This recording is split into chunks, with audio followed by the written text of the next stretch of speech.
Hello and welcome back. In this BLACKEXCELLIST presentation, we will highlight Charles Richard Patterson, the first African-American automobile manufacturer. Welcome to blackexellist.com, the site where we share Black excellence, opulence, and affluence. Our mission is to inspire you as we enlighten you.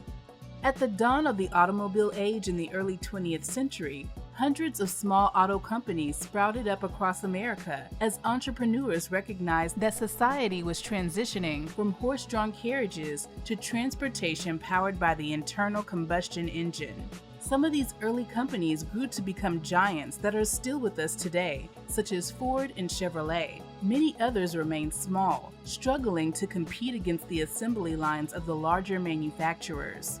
One such company was C.R. Patterson & Sons of Greenfield, Ohio, makers of the Patterson-Greenfield automobile from 1915 to 1918.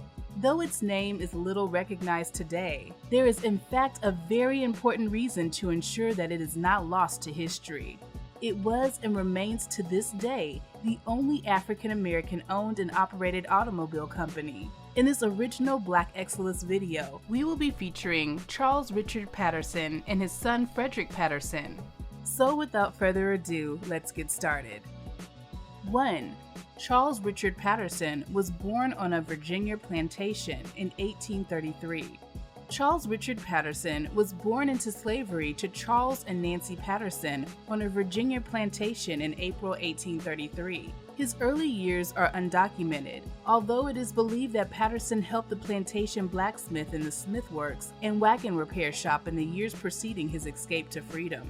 There is a generally accepted story about the early childhood of Charles Richard Patterson and how he eventually arrived in Greenfield, Ohio, a town with strong abolitionist sympathies.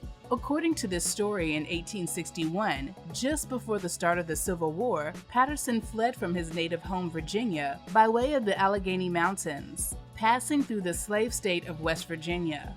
Patterson then crossed the Ohio River to the relatively safe free state of Ohio. Once safely in Ohio, he traded his service as a blacksmith and wagon repairman in exchange for room and board.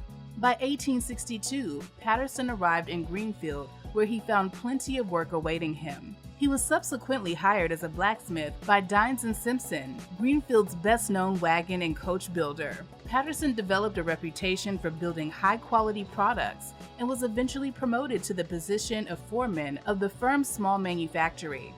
2. Patterson went into a carriage-making partnership in 1873. In 1873, he formed a business partnership with another carriage maker in town, J.P. Lowe, who was white, under the business name Lowe's & Patterson. In 1893, Patterson would buy out Lowe's share in the business and became sole proprietor, making him the first African-American to own a carriage company. He reorganized and renamed the company to C.R. Patterson & Sons to formalize the involvement of his youngest son, Samuel Patterson.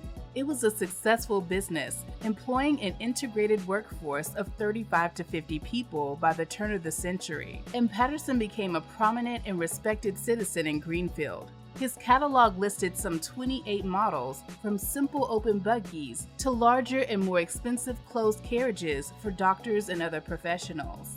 During the firm's heyday, 10 to 15 hands managed a production of at least 28 different styles of vehicles, whose prices ranged from $120 to $150 each. C.R. Patterson's doctor's buggy was its most popular item, and the firm's vehicles were distributed all throughout the South and the Midwest United States. Charles R. Patterson was awarded patents for the following devices: a trill coupling in 1887, a furniture caster in 1891, a vehicle dash in 1905, a buggy top in 1911, and a combination ladder that was assigned in 1910. 3. C.R. Patterson married Josephine Utz in 1865, and they were blessed with 5 children. Patterson and his wife Josephine, an attractive mulatto woman of German descent, had 5 children, 3 girls and 2 boys, from 1866 to 1879. In 1866, their blessed union bore a daughter named Mary. In 1871, a son, Frederick Douglass, joined the family, closely followed by another daughter, Dorothea, in 1873. A second son, Samuel, was born in 1875. A third daughter, Kate, was born in 1879.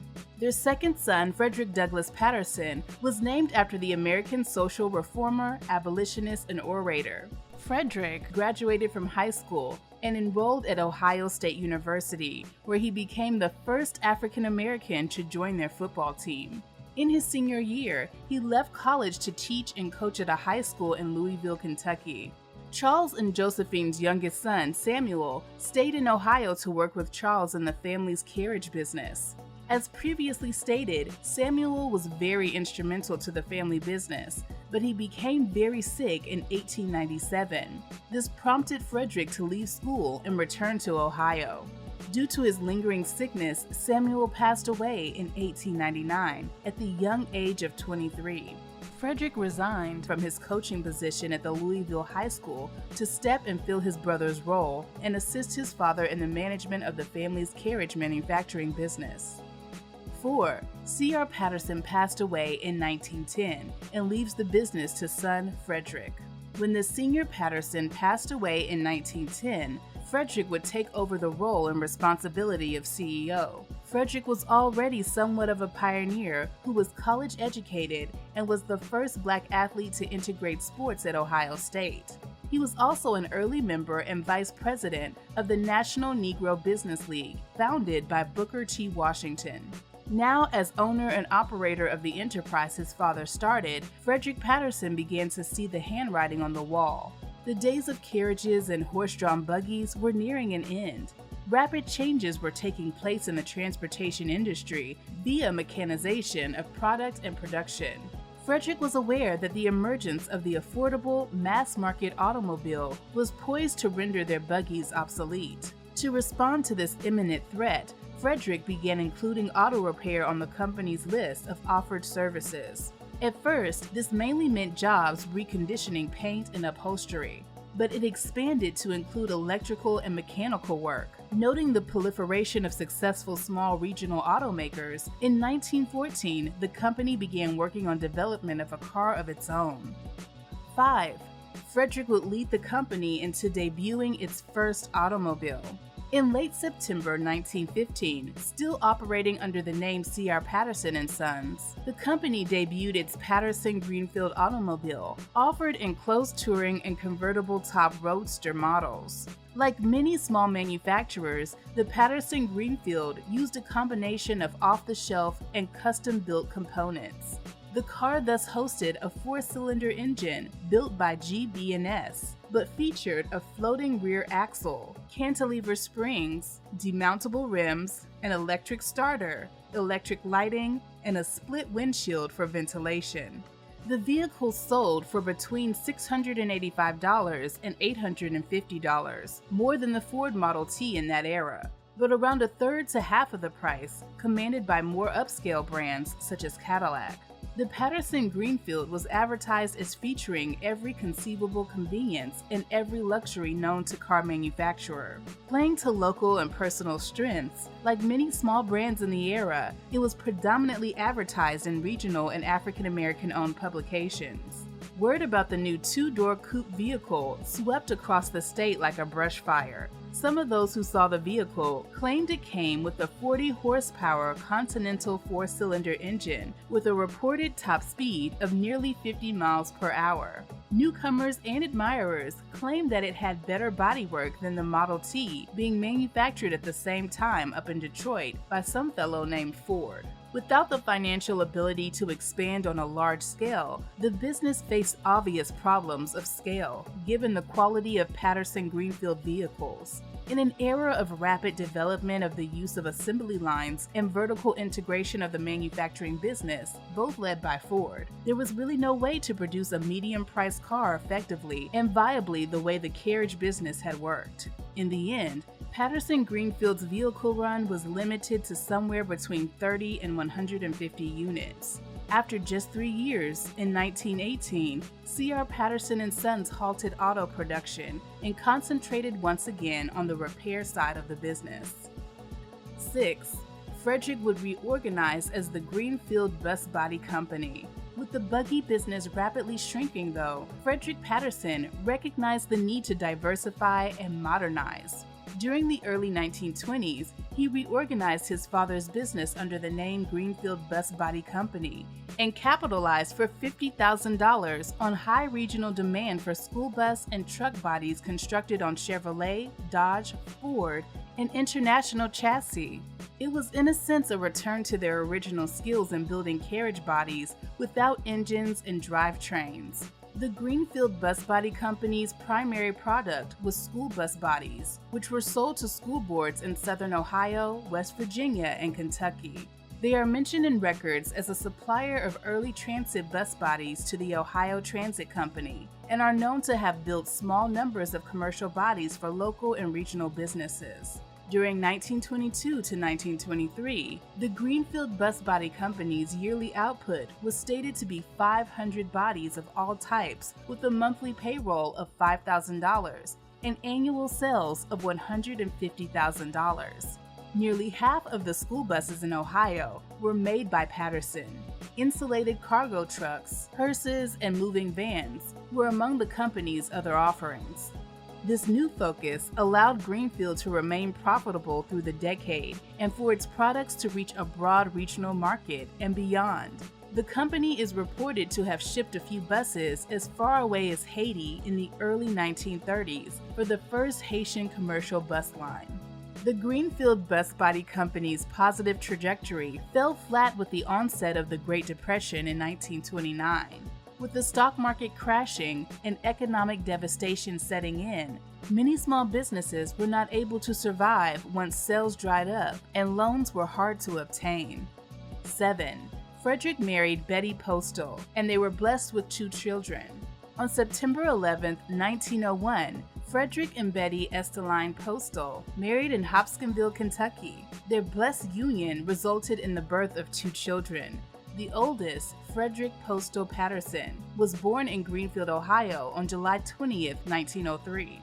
Frederick pursued a course in mechanical engineering at Ohio State University, where his father attended school in his early days. Frederick and Esteline's second son, Postal Patterson, was born in 1906 and graduated from Greenfield's McLean High School in 1925, where he served as editor of the school's newspaper. After graduation, Postal also attended Ohio State, after which he joined his father in the family's bus body business. 8. Frederick was heavily involved in politics and supported Black business.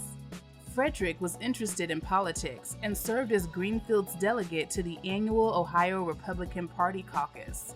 As an African-American businessman, Patterson was instrumental in turning out Ohio's Black vote for the Republican presidential candidate Warren G. Harding, and served as an alternate delegate to the 1924 Republican National Convention, which took place in Cleveland, Ohio. He was a member of the Foraker Club and took great interest in the work of Booker T. Washington, with whom he was associated as second vice president of the National Negro Business League. In his religious affiliation, Patterson was an Episcopalian and served as worshipful master of Greenfield's Cedar Grove Masonic Lodge No. 17. C.R. Patterson and Sons often ran adverts in well-established magazines and publications. For example, they put up adverts in the nation's oldest civil rights monthly publication called The Crisis. Also, they advertised in an African-American publication that goes by the name Alexander's Magazine. It was worth noting that they were mentioned in a Horseless Age issue for the automobile trades on September 15, 1909. 9. Frederick would pass away and leave the company to his son, Postal. Frederick Douglass Patterson passed away on January 18, 1932, and Postal would take over as owner and operator of the family business.